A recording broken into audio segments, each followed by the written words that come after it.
Ok, Mégalopolis, deuxième carton rouge. Alors l'histoire, c'est un architecte visionnaire qui a le pouvoir d'arrêter le temps et qui décide de faire le bien pour l'humanité et pour les citoyens de New Rome. C'est une sorte de New York. Voilà un petit peu le film. C'est un film qu'il a mis 30 ans à faire, à écrire, à réaliser, à monter, à produire. Mmh. C'est 30 ans que tu sembles avoir perdu quand tu sors du film. C'est de la merde, et je pèse mes mots, hein. Les personnages sont vides, il y a aucune empathie avec eux. Ils dévient leur texte, et tu y crois pas une seule seconde. Alors, j'ai 2 exemples. Le premier, c'est, un dialogue abscon entre le héros, Adam Driver, qui est l'architecte, et le maire de New Rome, Gianfranco Esposito. Alors, ils se battent à coups de citations bâtardes, de fausses sagesses sur le bien-être de la population. Mmh. C'est une scène extrêmement mauvaise et qui résume la coquille vide de ce film. D'accord. Alors il pense au bien-être de la population, et d'ailleurs la population, enfin les citoyens de New Rome, ils sont complètement absents du film, hein.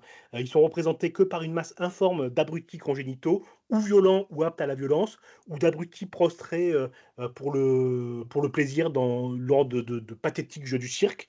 Mmh. Ils sont manipulables, et bons qu'à suivre en leader, et attention, pas n'importe quel leader, hein. Il faut que ce soit un leader qui est choisi par les élites. Parce que l'élite, elle sait mieux que le peuple, ce qui est bon pour lui. Autre exemple, c'est le méchant qui est joué par, Shia LaBeouf. Je sais pas comment on le prononce, mais, c'est pas grave. Moi, j'aurais dit Shia LaBeouf, mais bon, vous faites tout ce Shia que vous voulez. LaBeouf, ouais.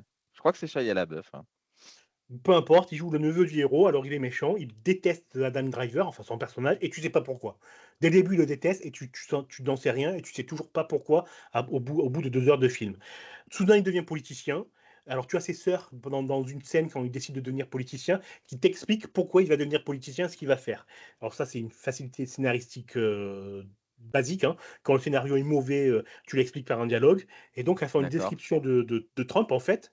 Donc ce mec, ce neveu du héros, c'est Trump, en fait. C'est une dénonciation du populisme, mais c'est tellement gros que c'est pas possible d'y croire, ou d'avoir un soupçon, d'empathie pour ça, et en plus, pour te montrer que c'est vraiment le mal, il te fait un discours, il monte sur une espèce de tronc, taillé comme en forme de symbole nazi. Lourd, mais lourd, lourd, lourd, lourd. Et alors c'est pas, je parle d'empathie depuis tout à l'heure, hein, mais c'est pas que, les personnages sont caricaturaux, parce qu'ils sont caricaturaux, mais c'est juste qu'ils sont vides. On dirait que tu as des gosses qui jouent à être, quelqu'un. «Oh là là, moi je vais être un méchant», tu vois? C'est extrêmement mauvais. Et le problème, je l'ai dit tout à l'heure avec l'exemple du dialogue, c'est que, le problème, c'est la morale du film, c'est la morale de l'histoire.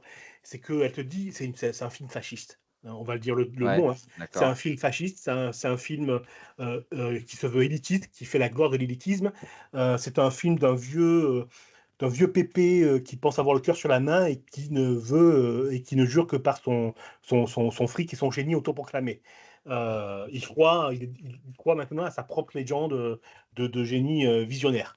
Alors il fait de beaux plans, ça d'accord, hein, c'est un réalisateur, on peut pas lui enlever ça, mais tout au long du film, tu as l'impression qu'il te hurle, «Je sais faire du cinéma, regardez-moi, je sais faire du cinéma». Résultat, il se branle la nouille pendant 5 heures, mais D'accord. franchement, si tu veux fouiller ta nouille, tu te fais un compte Snapchat et tu nous fais pas chier avec ton film. D'accord, OK. Ouais, c'est brut, hein, c'est violent, mais écoute, c'est violent comme le film visiblement à ce que j'ai compris? Ah, c'est à chier. J'ai tenu, 2h20, j'ai l'impression d'avoir perdu 30 ans. J'ai pensé à partir je sais pas combien de fois, mais comme je voulais en parler, en sachant ce que c'était, je suis resté jusqu'au bout, et ça a été vraiment, je mérite une médaille, s'il vous plaît, envoyez-la moi. Ça marche. Donc non, n'allez surtout pas voir cette merde.